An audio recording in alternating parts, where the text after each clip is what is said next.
कार्तिक मास के शुक्ल पक्ष की एकादशी के दिन जब देव उठ जाते हैं, तब तुलसी जी का विष्णु प्रतीक शालिग्राम के साथ विवाह किया जाता है।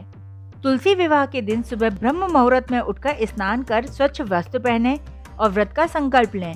इसके बाद भगवान विष्णु की आराधना करें और मंदिर में दीपक प्रज्वलित करें। भगवान विष्णु को फल और फूल का भोग लगाएं।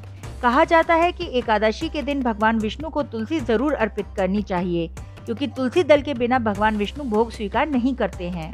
एकादशी के दिन व्रत करने वाले व्यक्ति को केवल सात्विक भोजन ही ग्रहण करना चाहिए। इस दिन अन्न का सेवन नहीं किया जाता। भगवान विष्णु के साथ ही तुलसी जी और माँ लक्ष्मी की पूजा भी की जाती है। रात में तुलसी व शालिग्राम का विवाह रचाएं। इस विवाह में दान दक्षिणा चढ़ाएं। कार्तिक मास में तुलसी जी की पूजा करके इसके पौधे का दान करना श्रेष्ठ माना गया है। तुलसी विवाह करने के लिए तुलसी माता के चारों तरफ पहले मंडप बना लें और देवी तुलसी को लाल चुनरी ओढ़ाएं।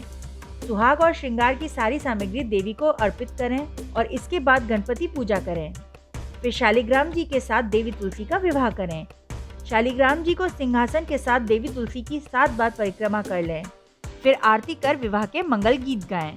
पौराणिक कथाओं के अनुसार माना जाता है कि एक बार राक्षस कुल में एक कन्या का जन्म हुआ, जिसका नाम वृंदा रखा गया। वृंदा शुरू से ही भगवान विष्णु की परम भक्त थी।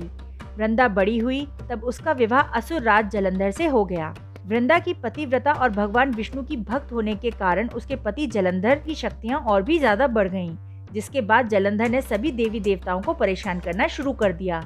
जब उसके अत्याचार बहुत ज्यादा बढ़ गए, तब भगवान विष्णु ने वृंदा के पतिव्रता धर्म को नष्ट करने के लिए जलंधर का रूप धारण कर लिया और वृंदा का पतिव्रता धर्म भ्रष्ट कर दिया, जिस वजह से जलंधर की शक्तियां कम हो गईं और वह देवताओं से युद्ध करते समय मारा गया।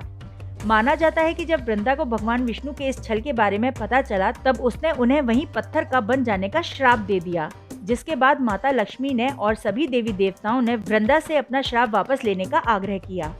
वृंदा ने उनका कहना माना और श्राप वापस ले लिया, लेकिन उसी समय वृंदा ने खुद को पवित्र अग्नि में भस्म कर लिया। उसी अग्नि की राख से एक पौधा हुआ, जिसे आज हम तुलसी के पौधे के नाम से जानते हैं। उसी समय भगवान विष्णु ने कहा कि अब इस धरती पर जब जब भी मेरी पूजा होगी, तब तब इस तुलसी की भी पूजा होगी, और मेरी किसी भी पूजा को तब तक संपन्न नहीं माना जाएगा जब तक कि उसमें तुलसी के पत्ते ना चढ़ाए जाएं। इस बार तुलसी विवाह 15 नवंबर 2021 को होगा।